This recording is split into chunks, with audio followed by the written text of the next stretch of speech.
Okay, throw your butter in. Tonight we're going to make some chicken teriyaki with fried rice on the side. Season. Touch some pepper, salt. And then my favorite, Kinder's all-purpose. Boil your rice. Sesame oil.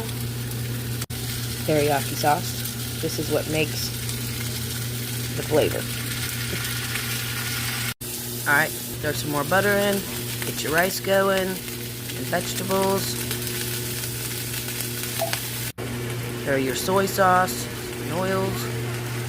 Now this meal is very kid-friendly. Just put some chicken and rice to the side in the bowl for her. Subscribe and like for more videos.